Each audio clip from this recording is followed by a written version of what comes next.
anecdotes I do want to share with about an individual who I'm not even sure how to refer to her because not only is she a doctorate, she's also a congresswoman.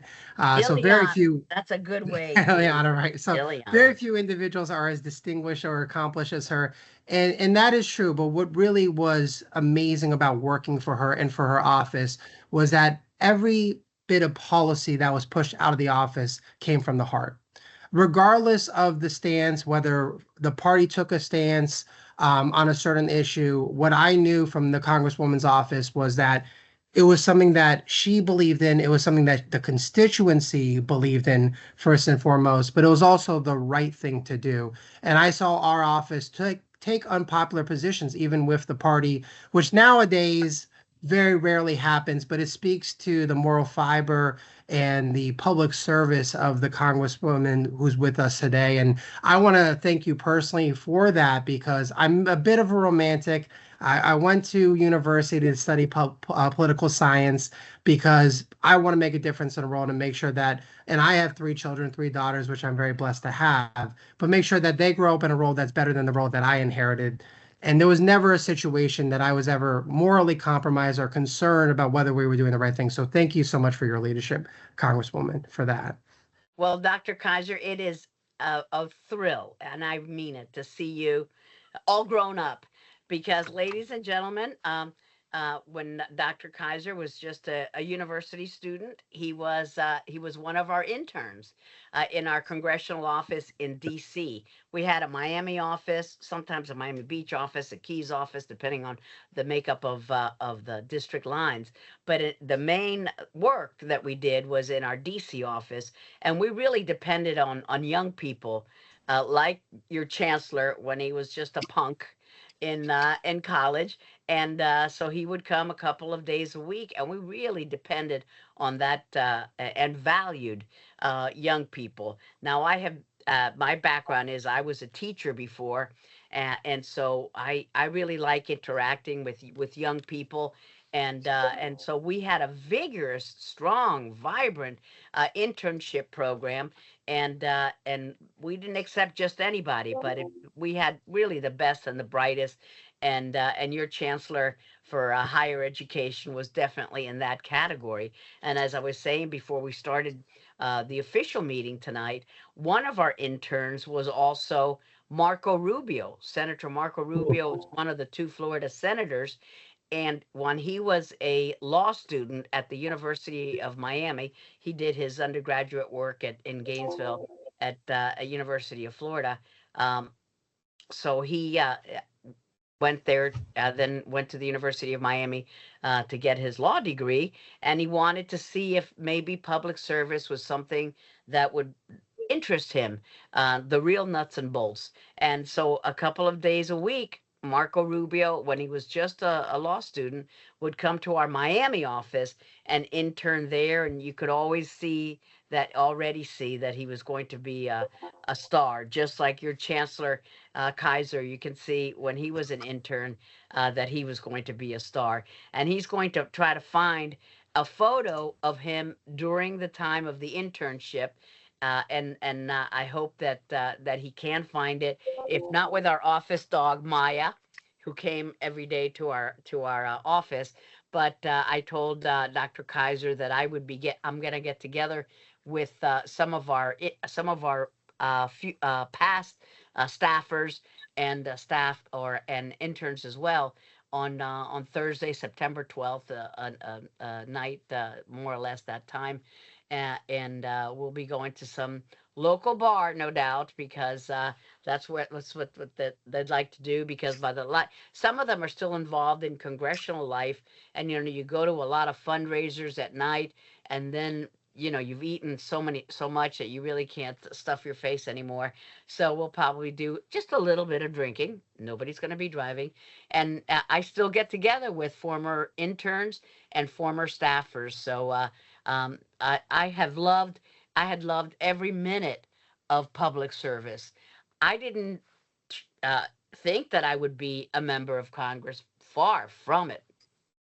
As I said, I wanted to be a teacher, and I went to here in Miami. I'm beaming from my Miami home, And all of these books are my husband's books. I have about 4 comic books here. That's all I'm allowed to have. And this is the best signal for Microsoft Teams or for any kind of virtual. So I'm always in this little workstation in my Miami home. But I thought I would be a teacher, and I became a teacher. And I graduated from West Miami Middle School. It was then junior high school. Southwest Miami High School, go Eagles. And then I went to Miami-Dade Community College. It's now called Miami-Dade College. It's a 4-year institution now. And then I went to Florida International University, where I received my bachelor's in English literature and my master's in education and how to be a teacher. And then I continued on to get my doctorate, my EDD, in from the University of Miami in education. And so I consider myself a lifelong learner. And I think that's one of the great attributes of Keiser University, is that not only do you offer just an amazing plethora of fields and areas of studies for students, but also that you have this hybrid kind of model where you could do it virtually, you can do it in class. I mean, I think Keiser University is really the model university of the future. As Keiser goes, so will a lot of these institutions go. But back in the day, we never would have thought of having a class virtually. But I fulfilled my dream, and my dream was to be a Florida certified teacher. And that's what the education at Miami-Dade and FIU and University of Miami allowed me to be. And I taught at all levels. I did my student teaching in order to get certified at Miami Killian High School, not too far from where I'm living right now. And so Miami is my hometown. I was born in Cuba. I was born in Havana. And I came to the United States when I was 8 years old with my family. We actually bought a round trip ticket on Pan American Airways. And I still have the latter part of that ticket, believe it or not. Pan American is no longer in business. Sadly, the Cuban regime is still a communist regime, and I'm unable to go back. But we actually bought a round trip ticket, and I came with my parents and my brother, who's passed. My parents, of course, have passed away, and my brother sadly passed away a year ago, and so. But I have great memories of growing up in Cuba as a child. Not great memories, sadly, of living under communism for just about a year or so. So we came in one of the last commercial flights between Havana and Miami. And my brother and I noticed that my mother was crying throughout the trip, and we thought, gosh, why would she be crying? Because they had bought us new clothes, so I had on, a fancy little outfit, and we each had just a little bag of those hard suitcases. No roller bags were used then, and my mom was crying throughout the whole very short trip, and my brother and we were thrilled because we didn't know anything about what was going to happen, or communism, or Castro, and it was our first time in an airplane. So it was pretty exciting adventure for us. And of course, then as we grew up here in exile, we understood what it meant to live under communism. And we were so grateful that we had the United States of America, that is still the shining city on the hill for so many people. And I never thought that I would run for office, because I fulfilled my dream. I became a Florida certified teacher. I taught at all levels, from kindergarten to high school, and then with my parents, we started our own elementary school in Hialeah. That's a working class neighborhood of Miami-Dade County. It's actually the fourth largest city in the state of Florida, and we called it Eastern Academy. It was a small bilingual school. It's still a school now. I sold it many years ago, but it's now a Lincoln Marti private school in 11th Street and First Avenue, west of Hialeah. And while while being the principal and the teacher at Eastern Academy, um, I would be helping Pedro, Juan, and Mercy, because they were all, it's very Hispanic. and mostly just all Cuban, with their problems because they would get, you know, notices in the mail and they'd go, ¿Qué dice esto? What does this say? And, you know, it would be whether it's eviction papers or immigration papers, you know, papers they didn't understand. So I would translate it for them and I would help them. And people would see me helping parents and they would say, you know, rather than just helping Pedro y Maria y Jose, you could run for office, you could make policy, you could write laws, and that would help them because then they wouldn't have to deal with all of these problems because you could fix the problems that they have. And I didn't even understand what that meant. Now, kids are and young adults, they're very savvy. They know about politics, but back then, before the internet, nobody really, you didn't really even know what a public official was. But somebody said to me, you know, why don't you should go to a campaign school, and that's what I did. I went to a weekend campaign school in Orlando. You know, I was just in Miami, and it was how to be a candidate. And because I was such a good student and a lifelong learner, I became a very good candidate. Why? Because I didn't know how to be a bad candidate. I went to candidate school and they taught me you have to make 10 cold calls a day to potential donors. You have to knock on 20 doors a day to people who might vote for you. And you need to be out in the community on the weekends. You should attend as many community events as you can. And so that's how I became a candidate, not even thinking that I would ever end up in Congress. So I first ran in 1982 for the State House of Representatives to serve in Tallahassee, and I was a member of the Florida House of Representatives. And one fringe benefit of politics is that first day I met my a person who became my future husband. I met Dexter Lehtinen. He was a Democrat. I was a Republican, but I changed him over. But we're not going to talk about partisan politics. But then, so we served together. The first day I got sworn in, I met Dexter, and now we've been married 40 years, and uh, we have two children. They're adults, and we've got he had two kids from his first marriage, so we really have four children and nine grandchildren. Six of them No. live right across the street. Three of them live in Palmetto Bay, just down the road. And so we ran for the state house together 2 years later. And then we ran for the state senate together uh, 2 years after that. And then he became U.S. Attorney for South Florida. He prosecuted Noriega, President Noriega of Panama. That was one of his big cases. And and for me, I ended up running for the United States Congress, something I never thought that I would end up doing. But Claude Pepper was the Democrat incumbent of that seat, and he passed away at age 90 something. He was a senior fellow, and that age seems younger and younger to me every year. And he was a great member of Congress and a former U.S. senator as well. And so he passed away, and he served a long time in that position. And so many generations of leaders came and went, um, thinking they were going to be the member of Congress. And here came little Ileana Ros-Lehtinen, never thinking she would be a member of Congress. And I just worked harder than the other guys. And we had a really tough fight. There were eight of us or seven of us in the primary, and seven or eight of them in the Democrat side. And the finally it came down to just me, the Republican, and the Democrat. And it was a very nasty campaign because my opponent ran. Listen to what his campaign theme was. This is an American seat.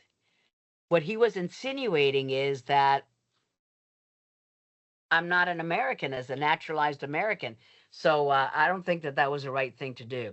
But my point is, you never know where education will take you. You never know what God has planned for you, and so be open to ideas. Be open to all of the possibilities. And nothing says preparation better than getting your degree at Keiser University in whatever field interests you, because that education is going to mold you as a future leader.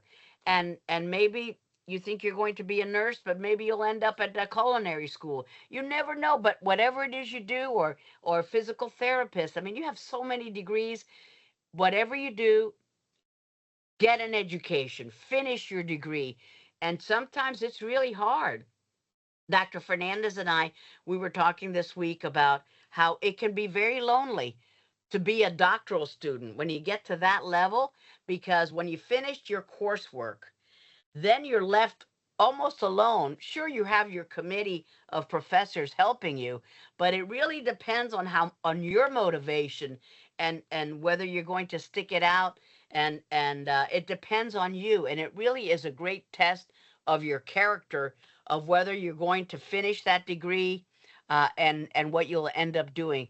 But sometimes being a lifelong learner is a lonely thing, because you could be, maybe your friends are out at the Hard Rock, watching a football game or being at a concert, and here you are with your books, and you're going, oh my gosh, I can't believe I have 30 more pages to read, and then I have all of these questions and papers to write, and the answers for. So it is tough. And I know for each and every one of you, even though I don't see all of your faces, it is tough for you. And sometimes your own family doubts what you're doing. What are you doing? What do you don't need that degree. Forget about it. Sometimes your own family will say that. I did not have that experience, but I know my friends had that experience where their family members would say they don't see anything positive out of you spending all of your time getting your degree. So my message to you is, whatever level you're at, uh, to continue in spite of the difficulties, in spite of the sacrifices, in spite of the other options you have available to you. Study, finish that chapter, do that paper. So my advice to you is, don't listen to all of those, and don't give in to those temptations. You stay the course. And there were many times, Dr. Keiser and Dr. Fernandez, there were many times when I was getting my doctoral degree that I was tempted to give up, because, what was I going to do with a doctoral degree? But actually, it was just something I always wanted to get, and I said, nothing is going to stop me. I'm just going to keep at it. And you take one course and one course and one course, and pretty soon you're done with your courses. And then comes, like I say, the really lonely part, which is writing your dissertation. So tenacity is important. Focus is important. Motivation, even if you're the only one motivating yourself. Uh, I know you want to go on Netflix and watch the latest series. I love true crime series, but you can't do it all the time. You've got to buckle down and do your homework. So um, I think that getting my doctoral degree helped me greatly. It helped me because I felt proud of myself. It was a real accomplishment. Not a lot of my friends had doctoral degrees, so they were puzzled as to why I was spending my time doing it, but I wanted to do it, and it gave me a sense of being a real professional. So, whatever it is you're getting your degree in, I hope that you stick it out. I hope that you continue your education. Maybe you need to take a semester off. That's not a problem, but go back to it. And for me, when I think about best practices, Dr. Fernandez and I were talking about it on the road to success. For me, best practices is keep doing what you're doing, and it's going to work. And maybe this time it didn't work, the next time it's going to work. And then once you find that winning formula of how to balance your personal life, your professional life, and your academic life, there's a lot of juggling. There's a lot of juggling, and I would say to you, just keep it up. And something good is going to come of it. I just know that there is. Even if your friends think that you're wasting your time, because they will. Some of them think you're wasting your time. You just keep at it. Get your degree, and Keiser has, the flexibility for students like you, and hybrid, and Baskin there is on my screen, and Baskin and I know each other from my time serving as a member of Congress, and I was a member of Congress for 30 years representing Miami, and before that in the state legislature 7 years, 4 in the state house, 3 in the state senate, and I loved every minute of it.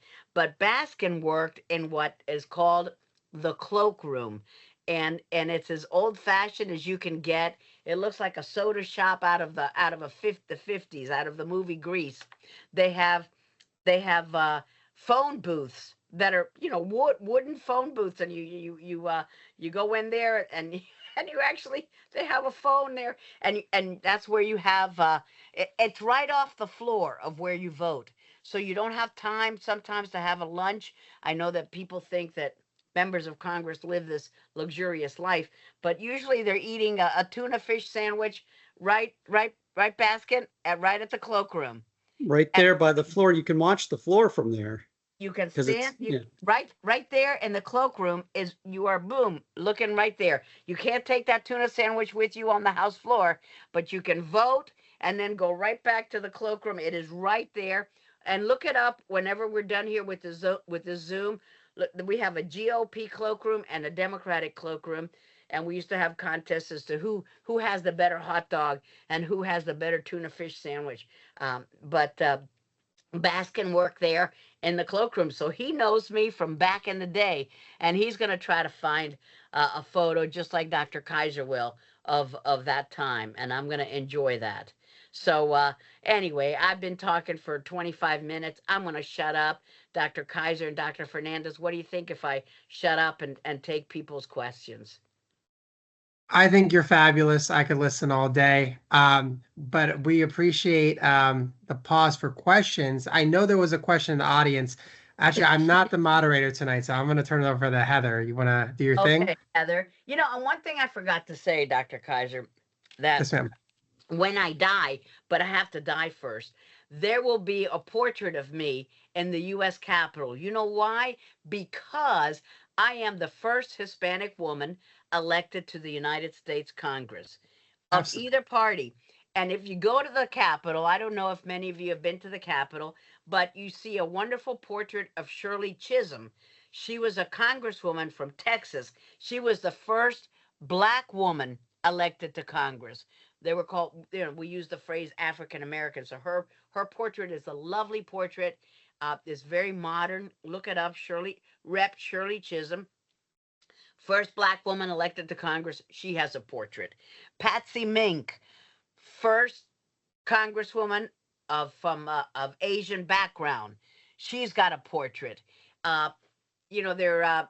I don't know the other names, but there's the first black elected to Congress long time ago, because Shirley Chisholm is within my lifetime and Patsy Mink within my lifetime. But we had blacks elected before the Civil War and during Reconstruction.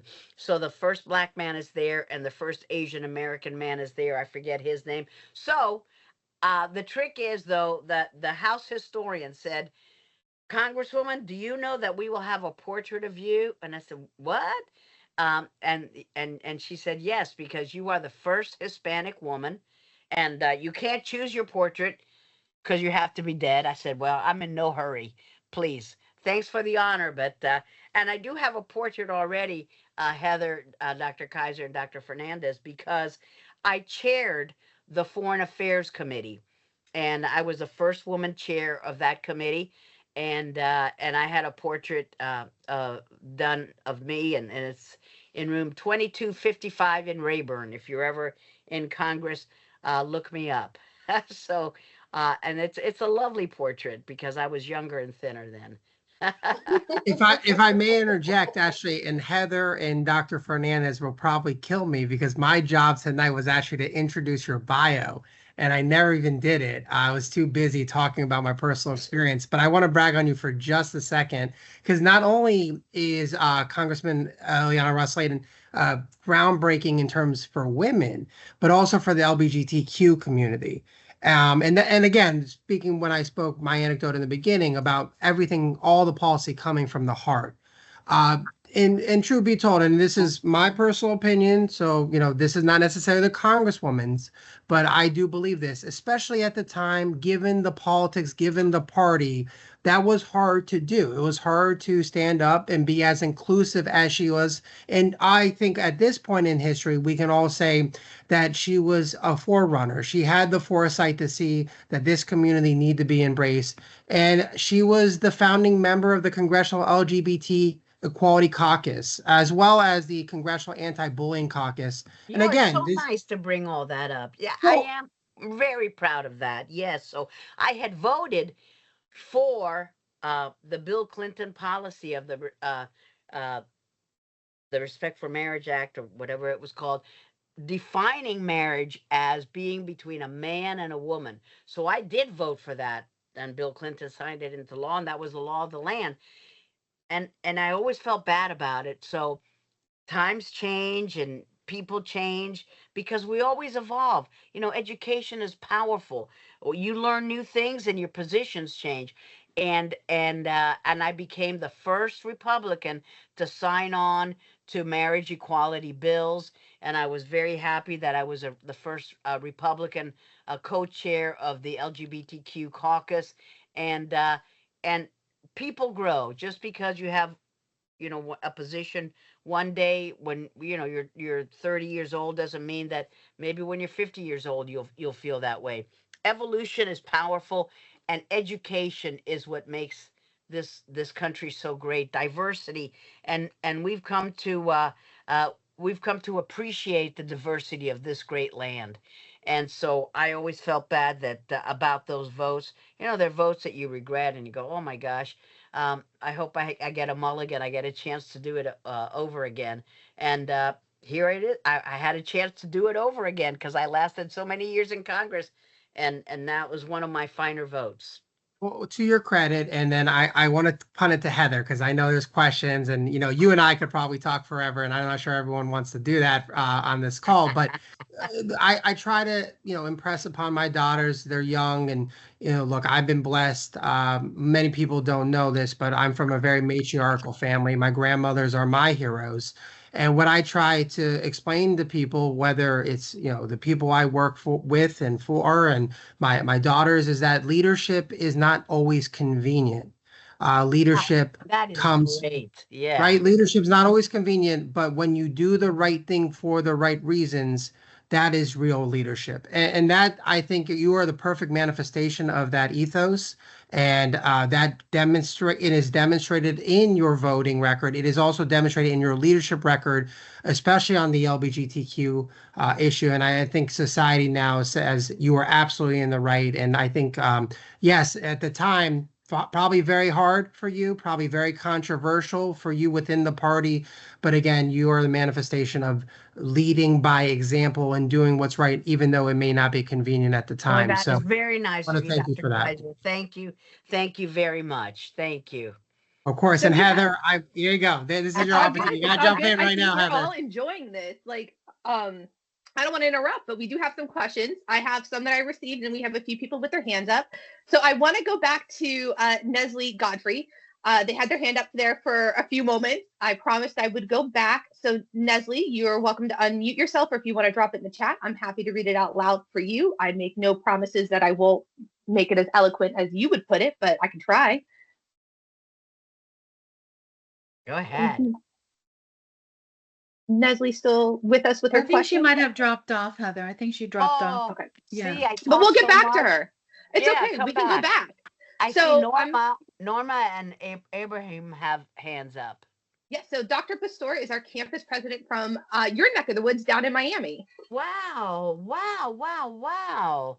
You're the campus president down in Hi, Miami. yes, Norma, I am. well, thank you, Madam Well, President. It is a thank thrill. you very Thank much. you. Thank you very much. And I just want to take the time to congratulate you on everything you have achieved. You have set an amazing example for Hispanic women everywhere and have truly broken new ground as the first Congresswoman of the United States. Your You are so leadership and sweet. hard work are incredibly inspiring, Oh, especially for me as a Hispanic woman myself. Thanks for showing us what's possible and paving the way for others. You that know, is so beautiful. Thank you so very much. So tell thank me, you. where is the campus? It's Are in you, Miami. It's in Sweetwater. It's at the Sweetwater? Sweetwater City. Yes, I it's think that right I've next been to there. IKEA. Right next to Right, IKEA. Yeah. yeah, I think I have been there. And tell me about your background. Where were you born, and where did you get educated, etc.? Well, yes, I'm from Dominican Republic. I Okay. moved from Dominican Republic 13 years ago. Came here because I married, so my second husband, and then I was a medical doctor, anesthesiologist back in Dominican Republic. Wow. So came here and wanted to do something different. So start from let's say start all over again. So I went for a Gotcha. master degree, then a PhD because for me education is the only way. Like it is the Absolutely. only way for us Hispanic. So finished my PhD with Keiser University. With Kaiser, I wore all the hat. I started with as a professor, then program director, associate dean, and now I'm the Miami campus president. So Wow. I'm here. I mean, whenever you have a chance, please come by. I will be I would more love than that. glad. But you are a wonderful example of what we were talking about. How education is a life force that can change your path.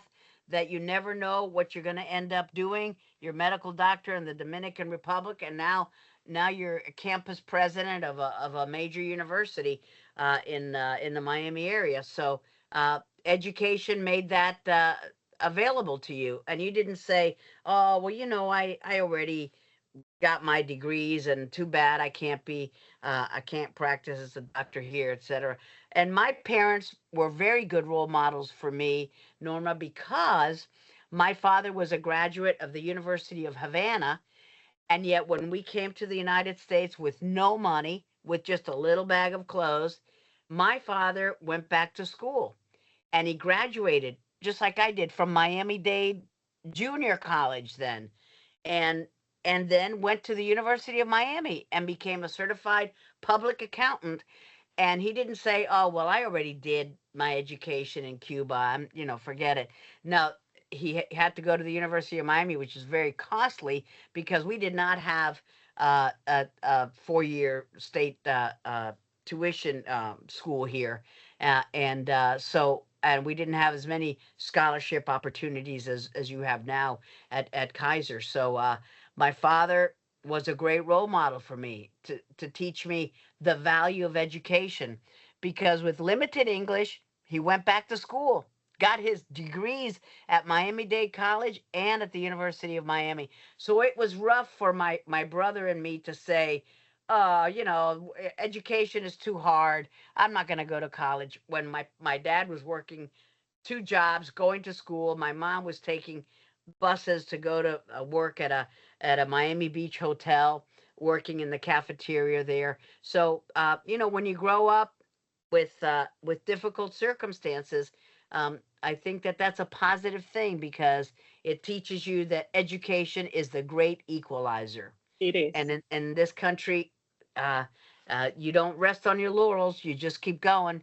And congratulations to you. Now you're a campus president of a fine university. Felicidades. Thank you very much. So our next question, thank you, Dr. Pastor, is from Ms. Miranda from Pembroke Pines. Okay. Good afternoon. Thank you for being here. Thank I am a proud Cuban. I came from Cuba when I was 6 years old. My father also graduated from Havana University as an attorney. He also struggled here, and he's actually 90 years old now. Wow. Yes. When I was 18 years old, you were the guest speaker when I became an American citizen in Miami Beach Convention Center.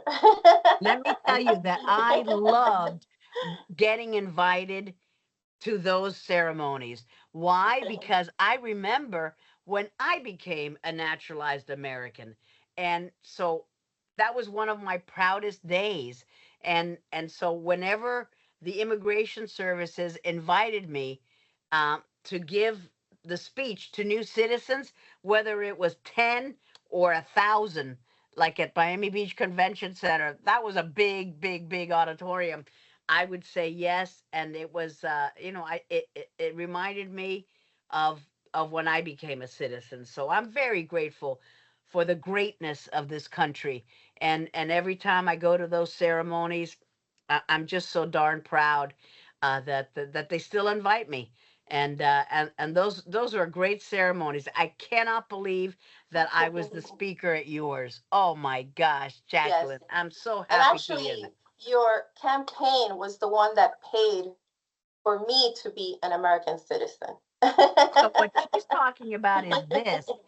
We created a charity that was part of our congressional office called One Nation. Now, Mhm. what we would do is that we would fill out. We had hundreds of volunteers, hundreds of young people would come out, and old people too, and we would fill out the citizenship application for the would-be citizens. We would take their photos, we would take their fingerprints, we would put it all together, and then that person would ship it to immigration. So we filled out. That's why she says we helped her become a citizen, and we did that until we just couldn't do it anymore. We did it for about 2 years, and I still to this day have somebody once a month that will tell me, thanks to what you did, I became a citizen of the United States, and that was called One Nation. And it was we would do it on a Saturday and a Sunday, and once a month. But we, our volunteers had just said, you're killing me. We just can't keep doing this. But it saved them a lot of money, and we got corporations like McDonald's or whatever, they would give money to that organization, One Nation, that I just, I didn't handle any of the finances, and they would pay for the people to become citizens because there's a processing fee. Now it's pretty expensive. I think it's something like $400. Somebody told me. I had no idea, but back then, it wasn't as expensive, and we did it every weekend. Every weekend we did it for about 2 years until people were afraid to say hello to me because they think I would make them become a volunteer. Thank you for everything that So you have thank done, you. and thank you that I'm very proud to be a Keiser director. And I think we are very proud, and I'm very proud to have you here today. And thank you for everything that you do for Florida. Well, thank you so much. So tell me what you mean that you're a director. What does that mean? I'm What? actually a student service and career Oh, service director at Pembroke career Pines service, campus. very important, Mhm. because these are folks who can really help you landing jobs. And that is great. That's a great thing about Kaiser, is that you end up getting a degree that is really, it's really worth the money, because you're going to get a job in that 100%. field. Yeah, Yes. that is great. You can't say that about all the colleges and all the degrees, but you guys make it a point to make sure that your students graduate and that there are jobs waiting for them. Good for you. Thank Thank you, you. Jacqueline. What Thank your you. your job is valuable to help students get good jobs. Thank you. Thank you, Miss Miranda, for your question, which was a perfect segue for our question in the chat from Mr. Andrew from Jacksonville. He wants to know, what advice do you wish you would have received early on in your career? Oh, what a great question. What a great question. Okay, I would say,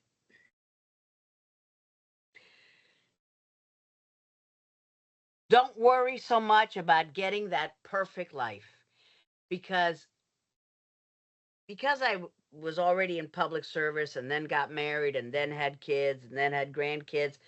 Every day, if I was in Tallahassee, I would worry that I should be in Miami. If I was in Washington, I'd worry that I should be in Miami. If I was in Miami, I'd worry, well, maybe what I should be in is in Washington. And we all want to have that perfectly balanced life. And we see it on television, and we see it in movies, and we see it in sitcoms. That perfect life doesn't exist. So I would say that you can have it all. You just can't have it all at one time and every day. So sometimes you're a better mom than a congresswoman. Other days you're a much better congresswoman than a mom. I mean, it depends. We're always trying to juggle so many balls, whether you're a factory worker or whether you're a member of Congress. It really doesn't matter. We're always, whether you're male or female. It's not just the women, because that's true for men as well. But I think women feel a greater guilt about what we're not doing. And maybe you think, I should have devoted more hours to this speech and it would have been better. But then I wouldn't have gone to my kids' soccer games. You know, everything is a trade off and everything is a balance. And I would say to my younger self, don't sweat it. Like that book from maybe 20 years ago, don't sweat the small stuff. And then the byline was, and it's all small stuff. So I would say, don't worry. Do the best you can. That's all that God can expect of you, and that your family can expect of you. Because perfection, only God. Nobody else is going to be perfect. We all have our faults, and I was blessed to have a supportive family, and not everybody has that, especially for women.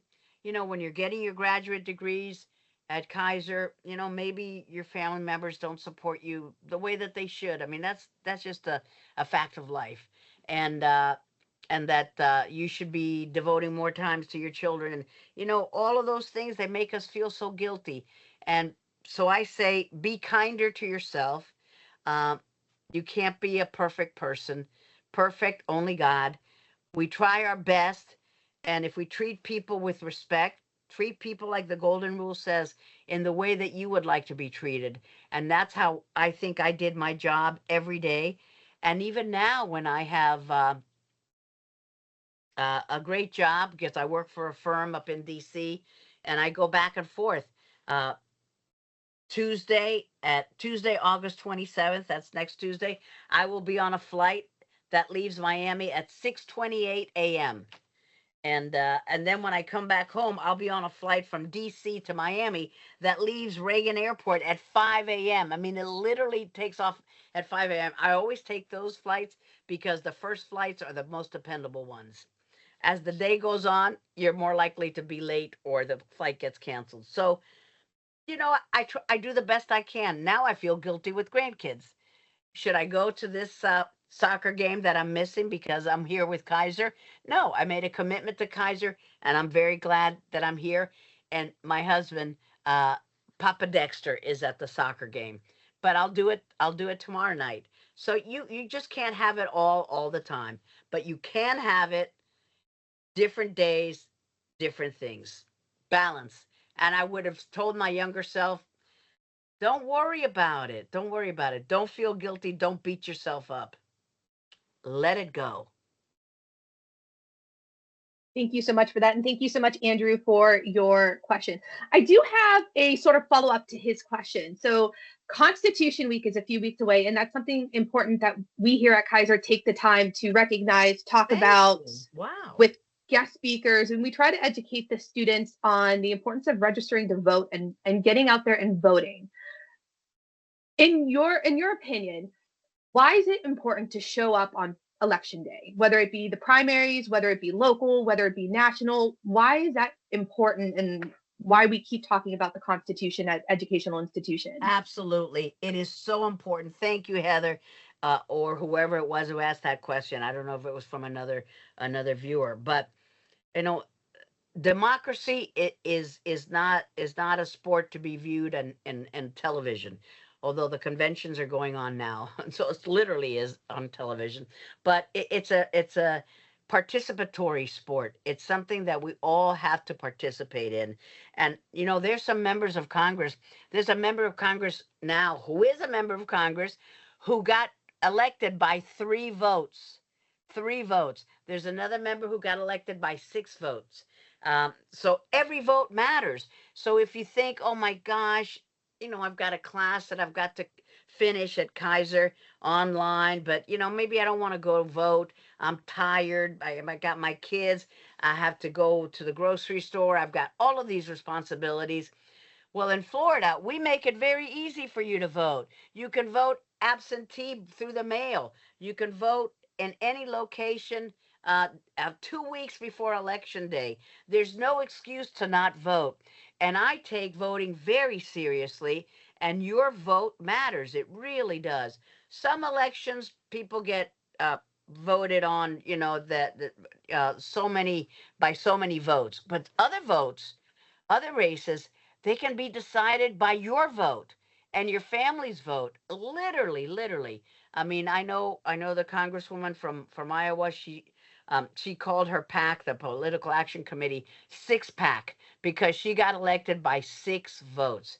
And you'll see in November it'll be the same thing. Your vote matters. Democracy matters. You've got to participate. You don't want people making decisions for you. You're the decider guy. You're the decider gal, as W. Bush used to say. Please participate. I think of my native homeland of Cuba. What they would do to have a free and fair election. Look what happened in Venezuela just recently. Maduro, a thug, a dictator. He didn't even do the cheating correctly. So in spite of his cheating, he declared himself the winner. But the ballots suggest otherwise. It's the opposition leader who won, but he's the dictator. He's going to stay in power. But voting matters. You have got to vote, and vote for people who don't have the right to vote, who can't vote. I'm reading these. I'm going to be the speaker at this event here, Mothers Against Repression in Cuba, and Mar por Cuba. And I don't do too much public speaking these days, but it's their 30th anniversary. And these are ladies who take care of political prisoners in Cuba, and they send little money to their families because they're in bad shape. Whether you're in Nicaragua, Venezuela, Haiti is going through a very difficult time right now. Armed thugs are ruling the country. We hope that we'll have elections soon when it's safe. And so this is all right here in our community of South Florida, unfolding before us, whether it's Cuba, Nicaragua, Venezuela, or Haiti. So many unstable governments. And yet we have the luxury of voting. We have the right to vote. We have the privilege to vote. We have the honor to vote. And we're going to stay home? I think not. You vote for that person who is unable to vote. Really, carry that in your heart. I carry Cuba in my heart religiously, and as well as Venezuela, Nicaragua, and Haiti. I very much feel for those people of those countries and the hard times that they go through. And I wear this pin when it's election time. I don't know if you can see it, but it says vote. Those aren't real diamonds, but but I tell people every one of those diamonds is casting votes of a person who's able to vote, and you got to flash it. So please go vote. And I'm so glad that you honor Constitution Week and that you celebrate it. Good for you. That is rare, but I'm glad to hear that you do so. Yeah, no, it's great. Institution wise, every campus does something different. Miss Miranda, she makes sure that every single student on her campus receives a copy of the Constitution that they can carry around with them and educate themselves more. Really, a copy of the Constitution? That is amazing. Yes, wow. Keiser is very special. That is incredible. If my husband were here, he sits right in front of me here, he would be holding up his little pocket Constitution that he carries with him, and he could practically recite it by heart. I have to say, Dr. Vonk is showing off his pocket Constitution. Dr. Vonk is our campus president for our flagship campus. Let me see. Yes. Right here. Yes. All right. And- Yeah. And then some of the pages are actually stuff I've got folded over, so it's not like I just have it here as an archive. I actually get a chance to read it every once in a while. Wow. That is amazing. May I ask a question, Heather? Yes. Of course, sir, please. Sorry. Non-political question.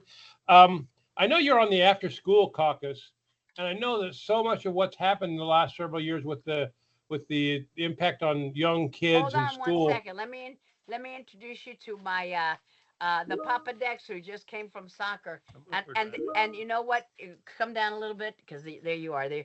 And we were talking about your favorite topic, the Constitution. And I said if you were here, you would show me the Constitution that you probably have right there on your desk. Well, It's yeah, incredible. there you go. Captain's got it. Yeah, there you go. That's it. Yeah. Well, yeah, I've got mine too. And But of course, I Basket's got his. worked for Congress for so long. I have to have one of these. Well, wait. I knew it. I knew that he would find it. Look at that. The Declaration Yep. of Independence and the Constitution of the United States. What can I tell you? He's just got a few hundred over there. Dexter, they've got the fancy ones with the red, white, and blue. Oh, we have that. We have that. Well, we got them both. We have them both. Oh, so- he's got them both. Yes, he does. Yeah. Thank you, Gary. So what did you There's want to no- ask? There's no escaping it. Yes. May I ask you a quick question about your being Please. as part of the after-school caucus? Yes, please I mean, do. do you think what can we do today, Robert, who has kids that are young, coming in, doing the things that we know they do? My grandkids are getting into school, the youngsters. Yes. How can we figure out how to support the after-school needs that students today, post-COVID, have suffered through a couple of years of that? How can we spend some time talking about that and getting things done in the community? You are so right, because thanks to after school care, many parents are able to get their education at Keiser and education here and education there. Even though you try to make it as easy as you can on the students, virtually and hybrid, but sometimes you have to go to campus. But without after school care, it's impossible, because when we were talking about trying to find that perfect balance that is impossible to achieve, after school care is something that we need to expand in Florida. We're lucky that we are a very good pro-education state, and we try to make a lot of scholarships available to students to go to school, and so parents can get their degrees at Keiser or wherever. But without after school programs, it's impossible. Now, our grandkids, they're lucky because they've got nice grandparents like Papa Dexter and Abu. And I picked up my grandkids from school today and took care of them. So I was their after school program. But next week I go back to DC, and there goes that after school program. They've got to find somebody who will take care of them. So after school programs are essential, and we need to expand them, and public schools are very good for that, but we need to make them readily available for more parents. And if more parents have access to that, they would be able to expand their education. But that's the number one hindrance to them getting a graduate degree is, what do I do with the kids, especially the younger ones? So you can't keep your eyes off them no matter how old they are, but when they're young, you really do need to keep an eye on them. So thank you for Good, that. thank And you. that's why Thank I was you. part Yeah, no, that's of the fabulous. after school caucus, and I know how vital that is, how essential it is. Thank you. Thank you. And like I showed you, he has already given me 2 versions of the Constitution. Don't keep. Oh, he's gonna still find more. No more, Dexter. I'll keep mas. looking. Tell him No. I'll keep looking. Okay. Yeah. No mas. Thank you so Thank much, you. Dr. Vonk. Thank you, Doc. So I have a question. It's actually from Dr. Keiser. I'm gonna put it out there. He wants to know, as both an educator and a congresswoman, what do you see as the future of education in America, and how can the government support that vision? Oh, education, as you know, from reading the Constitution, it's not mentioned. And so people say, well, we've got to abolish the Department of Education. It doesn't matter if you abolish it or not. Education is what we need. We need to bring down the cost of education, especially higher education. It's very expensive. A college degree is still very expensive, and that's an obstacle that is a hindrance for potential college graduates because they see how much it costs. And then there are people out there who say, you know, it's not worth it. If you get a college degree, it would take you 10 years to cover the cost, and those would be 10 years that you should be working and getting ahead in your job. But I disagree with that. Education is the foundation of knowledge. It expands your world. You know, what we had in our minds when at 19 and what we have in our minds now. I know I'm 72 years old now, and I think that the world opened up to me thanks to the education that I had. So it's in some countries, education is only for the privileged few. Here in the United States, education is for all. Not only do we have free public education, K through 12, and it's guaranteed to be that way, but our founding fathers did not really see the need to put education in the original Constitution. However, many court rulings have determined how essential education is. So what I would like to see is more affordable education.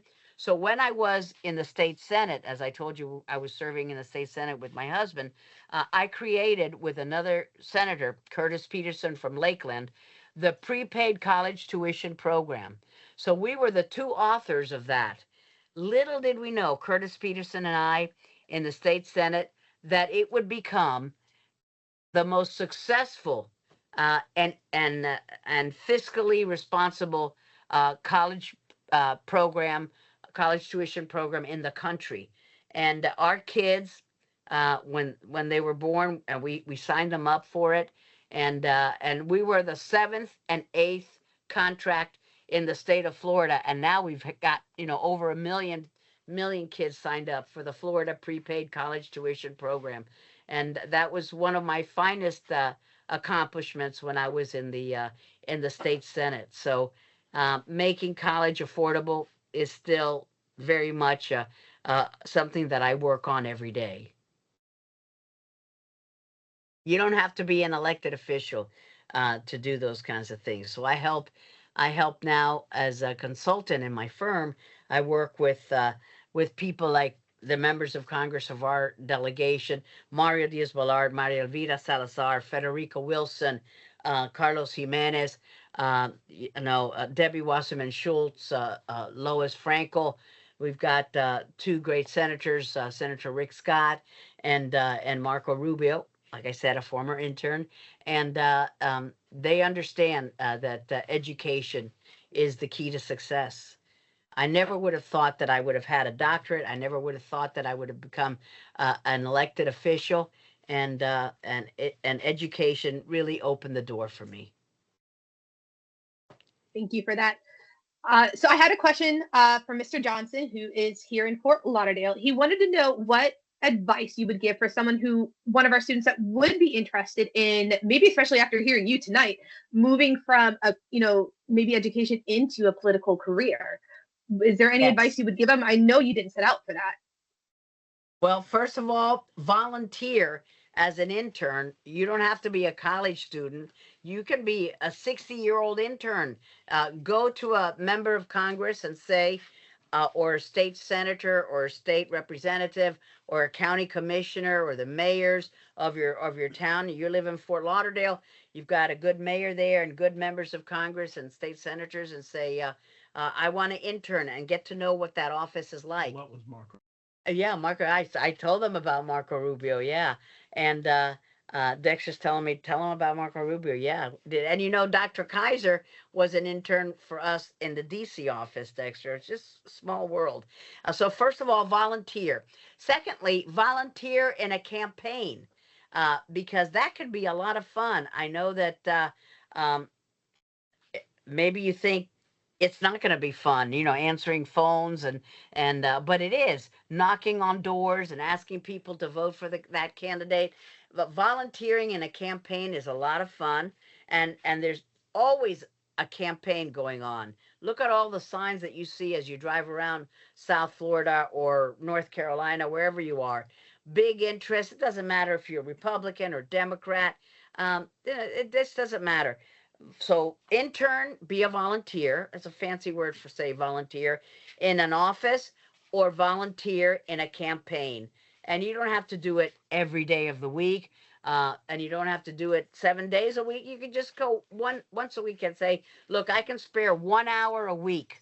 I guarantee you, if that candidate is good or that elected official is a good one, 1 hour a week, they will take you, and you'll get the bug, and you'll see whether you like it or not. I even liked raising money, because that's the bad thing about politics these days, is that it's very expensive. But I didn't mind. You'd go to a reception, eat finger food, and people would give you campaign checks, and all you have to do is just talk, which comes very naturally to me. You might have noticed. So even that part, which people say is such a drag, it wasn't. I would make those phone calls, and this was pre-cell phones. I served during the Civil War. but become an active participant in a campaign or in an office, and you'll see whether you really like it or not. And if you didn't like it, go to another office, because maybe the problem is the candidate or the office holder and not you. Maybe it was just not the right fit for you. Luckily that I had Dr. Keiser and that I had Baskin to work with, and that was a good fit for me. Thank you for that. So you always get students that say, why do I have to take this class? I'm never going to use this again. Yes. I think the famous thing is algebra. I'm personally a fan of algebra, just bringing out the nerd in me. Statistics and graduate school. I was going to bring up statistics next. So I was going to ask you about statistics and research, because we get a lot of our doctoral students who, by the time they're done with their program, they're over it. They're over the research. They're over the statistics. Did that follow you into your profession as whether it was with the Congress, U.S. Congress, or even in the House and in Florida? Did that follow you after school? Well, that is an excellent question. And statistics really was the bane of my existence. And that determined whether I was going to get a PhD or an EDD, a doctorate in education. And I would have needed to take about 4 more statistic courses in order to have it be a PhD, which is what most people know, that degree. They don't really know the EDD, which is a doctorate in education. But I couldn't handle 4 more classes. I had 3 of them, and I said, no mas, no more statistics. And what I did is I did a survey of the members of Congress, and I asked them about standardized testing and national testing or statewide testing. And now you run everything through a computer, and you really don't need to know all those statistics, because the computer does it for you. You just need to format it and code it in the right way, and then the work is done for you. So even if you think it's not a course that you're ever going to use, you find out, yeah, maybe it is a course that I can use, because you never know. You never know what God has in store. So take that course. And I had a bad attitude about statistics. So part of the problem was me, not the course, and not the professor.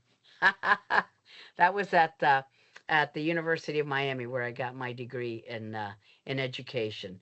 And it's just because it was something I wanted always to get. So I'm very proud that I'm Dr. Ros-Lehtinen, even though only Dr. Fernandez would put that in my invitation. No one ever. I don't even ever talk about my doctorate. I am in this course, in this Zoom, because that's the purpose of it, is to stimulate you to continue and get that degree at Keiser. But I would say 95% of the people with whom I interact don't even know that I have a doctorate. But I know, and I'm proud of it. Thank you so much. Does anyone have any questions at all for the former Congresswoman? I want to make sure I don't miss anyone. Well, listen, we've had some great conversations. I'm going to give, and if you ever want to communicate with me, hit up Dr. Fernandez. She's got all of my contact info. You don't need to be secretive about it. Dr. Fernandez, share it with the group. If they were nice enough to be on the Zoom, I want them to communicate with me. So you can either communicate me through my Gmail, my personal account, or the firm I work with, which is the aikengump.com. And you'll see it there. Dr. Fernandez will share the contact info with me. And there are no silly questions, just silly responses. Ask me anything. If you didn't want to do it in such a public forum, you can ask me through emails. So I hope I get some emails tomorrow from you. I might not read them tonight, but there's some crime shows that await. Well, Crime never stops. I want to say thank you on behalf of the graduate school and the institution, since we have so many of our campuses join us. We are so appreciative of you taking time out of your schedule tonight to talk to us and have the conversations that you have. We are going to send you a small token of our appreciation. So I'm going to follow up with you afterwards, because we are just so grateful that you were here tonight. And thank you, all of you. Constitution or two in there, because Dexter will love that. I'm gonna call Ms. Miranda after this call, and we're gonna get you one of those red, white, and blue ones. Dexter may not have it. One of those, yeah. But thank you. I want to thank Chancellor Keiser. I want to thank you, Heather, for being a wonderful moderator. Dr. Fernandez, thank you for all the chats we had leading up to this, because we've been cooking this for this stew has been in the works for a while. And thank you to each and every one of you. And for all the lovely words that you bestowed upon me. And Baskin, you're going to get me a photo from back in the day. I will. And Chancellor yes. Keiser, you're going to find me a photo, and I'm going to send it to Joshua. And when I get together for drinks with the old staffers and interns, I'm going to show them that photo. Thank you, guys. Muchísimas gracias. Thank you. I enjoyed every minute of it. I really did. Muchas gracias, and study, and get your degree. It's worth it.